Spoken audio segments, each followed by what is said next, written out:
It is Friday again, and that means my favorite way, and hopefully your favorite way, to get to know your Atlas recruiter, the often imitated, never duplicated Atlas MedStaff 5-Question Friday. With me this week, recruiter Kelley Skotak. Kelley, welcome. Thank you, Rich.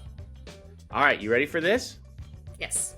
Super easy, I promise. All right, question number 1, always the same. Tell me who Kelley is. Kelley is a human and an animal mom, a yogi, a beach bum, Florida girl, kind of a nerd, goofy, quirky, true crime junkie. You said yogi. That's interesting. I was going to ask a question about that. I decided to go a different route. But you mentioned a few other things in here. So your question number 2, you're a true crime fan, which I am as well. I enjoy those through my wife, obviously. I was adjacent for all those years, and now I'm sucked in like everybody else. You're a Disney nerd, which there's a lot of us here at Atlas that are too. But you run marathons. Yes. Is that, where did that come from? Disney, actually. 15 years ago, I think, my brother did a Disney marathon, and I was like, well, that sounds cool. And that's the only way I'll ever convince myself to do a marathon is if it's at Disney. So I started doing their half marathons and then started doing their full marathon. And then after that, I got into triathlon. So it just kind of like steamrolled. Now, let me ask you a question about this, because I have a friend, a longtime friend, that does the same thing, and I've never got to ask her, do you run through the park? Is that how they do them? They go through, it depends on the course. Disney World does, now I'm going to get really nerdy here. Disney World does one marathon a year, and then every other run weekend is either a 10K or half marathon full distance. The half marathons are typically through Epcot and Magic. The full marathon is the only course that will go through all 4 parks. Look at, and you guys can't see Nathan. Nathan's shaking his head like he knows this too. Maybe he should do this. I don't know. It's just gave the happiest place to run. That would be fun. I think that would be interesting. I don't like to run unless something's chasing me, but I don't know. Running through Disney might be interesting. So you learn something new every day, I guess. Question number 3, you mentioned it. You have a ton of pets. Tell us about those, because if you go to your bio page, it's a big section there, and you've got names for all of them. Tell us about your pets. So I have a rabbit, Lola. I've always had a bunny my whole life. I love them. And then my husband and I acquired our cat, Vale, through the cat distribution system. He hopped in my car one day, and that was that. He's been attached to us ever since.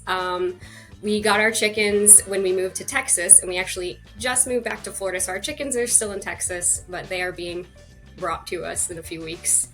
We have 7 chickens. Nancy was a Keys chicken. We had her in the Keys and brought her to Texas, and now she's coming back to Florida.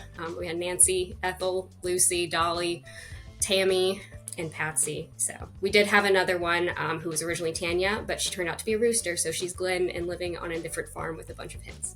And then we have a turtle and a canary. You wouldn't eat these chickens, would you? Like, I don't even know how to phrase that question. Like, they're a lot of people ask. Yeah. For us, if you name them, we don't eat them. Like, I mean, I couldn't do it, but some people do. A lot of people, like a lot of homesteaders do. But they have names. I couldn't do it. I don't think I could name anything that I'm eventually going to consume. No, that'd be weird. Question number 4, who or what inspires you? A lot of people inspire me. My daughter motivates me. I have a 10-month-old, and I just want to show her, what she's capable of, and to find the good in every day, and for her to know that her mom is working hard for her. My husband inspires me. He's a very hard worker. My parents inspire me, but my grandfather is a huge inspiration to me. He went from nothing and made a huge success of himself in a lot of different ways. And so he's just always been a very big inspiration to me. Question number 5, if you could go anywhere in the world, where would you go? It's a hard one. There's a lot of places I want to go, either visiting, like return visiting, but a place that I haven't been that I would like to go is Jerusalem. Interesting. So expand on that for me, because I don't think we've ever had Jerusalem as an answer. It's a faith-based thing for me. My grandmother, I grew up Southern Baptist.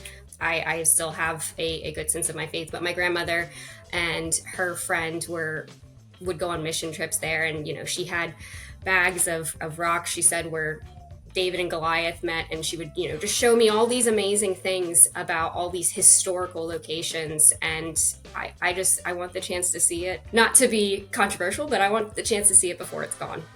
Interesting. That's a fantastic answer. So awesome.